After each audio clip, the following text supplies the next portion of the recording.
Sabbath, the hidden significance, exploring ancient Jewish tradition. Centuries of tradition and waves of doctrine have buried one of the greatest treasures of divine revelation, the Sabbath. To some, it is just an old relic of Jewish culture, to others, a mere day of rest. But to those who seek truth, the Sabbath is a hidden masterpiece, a sign of God's eternal covenant inscribed with divine purpose. To dismiss it is to discard a precious gem of ancient wisdom, more than just a tradition. Long before the law of Moses, before Israel wandered through the wilderness, the Sabbath was established. In Genesis chapter 2, 2-3, the origin of this divine command is clear. And on the seventh day, God ended his work which he had made, and he rested on the seventh day from all his work which he had made. And God blessed the seventh day and sanctified it. This was not a suggestion, it was a sanctification. God himself set it apart, not for the Jews only, but for all of humanity. At this moment in history, there were no Israelites, no Levites, no synagogue rituals, just the Creator and his creation. The Sabbath was his signature on the canvas of time. Yet today, pastors call it outdated, imams label it irrelevant, priests replace it with Sunday, and skeptics laugh it off as archaic. But who authorized this change? Certainly not Christ, for he declared, "The Son of Man is Lord also of the Sabbath." Mark 2:28. He did not abolish it. He magnified its significance. The covenant seal. The Sabbath is not just a day of rest. It is a seal of God's covenant. Exodus 31:16-17 makes it plain, "Wherefore the children of Israel shall keep the Sabbath, to observe the Sabbath throughout their generations for a perpetual covenant.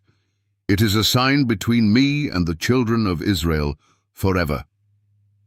Forever, not temporarily, not conditionally, but perpetually. Some argue that this was only for Israel, but Romans 11:17-19 teaches that Gentiles are grafted into the promises of Israel.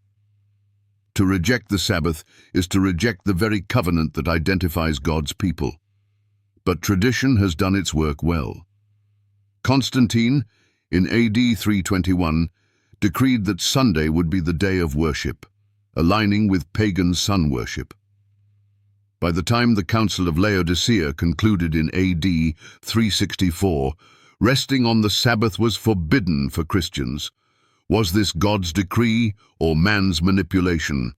The test of obedience, Isaiah 66:22-23 prophesies that in the new heavens and new earth, from one Sabbath to another, shall all flesh come to worship before me, saith the Lord. All flesh, not just Jews, not just a remnant, but all who claim allegiance to the Creator. If the Sabbath is erased, why is it reinstated in the new creation? If it is ceremonial, why does it transcend time itself? Could it be that tradition has overshadowed truth? Could it be that centuries of doctrine have buried the hidden significance of this divine covenant? The final divide. Revelation 14:12 gives the final word.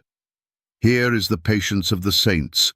Here are they that keep the commandments of God and the faith of Jesus. Among those commandments is the Sabbath, untouched and unaltered. To break it is to defy God's eternal signature. To keep it is to walk in his divine rhythm. Pastors, imams, priests, and skeptics may debate its relevance, but the Word of God remains unchanged.